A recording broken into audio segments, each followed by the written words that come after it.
1%, 1/100, 0,01 näyttää tältä. Siinä väritettynä 1/100 pienestä neliöstä. Helppoa, eikö vain? Tämä on luku, joka näyttää tältä. Myös melko helppo. Siinä on väritettynä 10 kappaletta sadasosia, eli 10%, eikö niin? Murtolukuna tämä sama luku merkittäisiin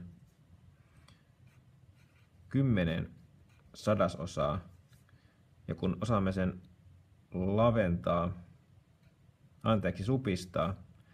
supistamme sen 10, eikö niin, ja saamme 1/10. Siinä on siis 1/10.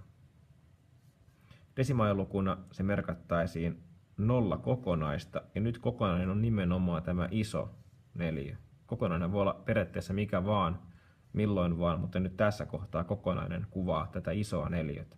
Niitä on 0 kokonaista väritettynä ja 1/10, ja 10 paikkahan desimaaliluvussa on 0 oikealla puolella. Näin. No, otamme hieman vaikeamman luvun, hieman isompi, joka näyttää tältä.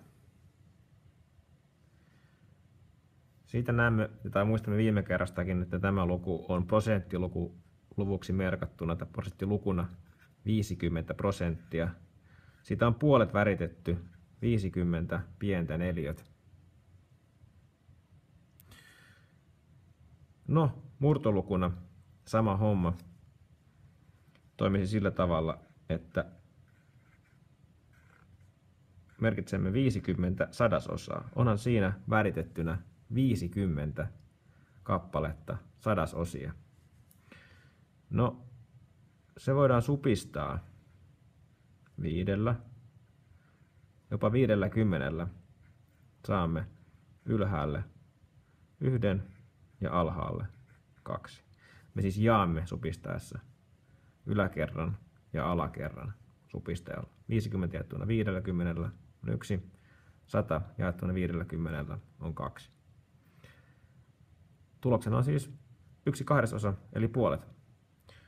No, desimaalilukuna se merkitään jälleen niin, että kokonaisia siinä on 0, yhtään kokonaista isoa neliötä ei ole väritetty. Pilkun jälkeen tulee 10-osat, ja niitä on 1 kokonainen palkki, toinen kokonainen, 3., 4. ja 5. kokonainen palkki, eli 0,5. Hyvä. Otetaan hieman vaikeampi luku vielä. Siinä on väritetty 37 sadasosaa, eli 37%.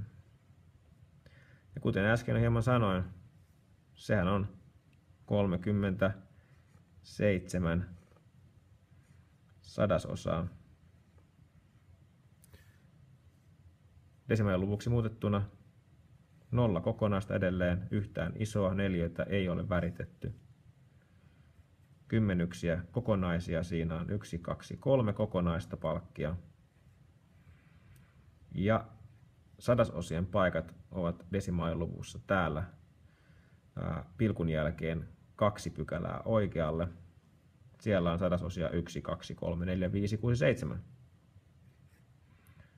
0,37. Prosentin voi siis kirjoittaa murtoluku ja desimaaliluku muodossa. No, jos tämä tuntui helpolta, tässä pieni haaste. Siinä on neliö ja kokonainen on nyt tämä iso neliö. Nyt kun väritän tästä 1 pienemmän neliön, olenko silloin siis värittänyt 1% tästä isosta neliöstä, vai kuinka monta prosenttia olen nyt värittänyt tästä isosta neliöstä? Aika kinkkinen.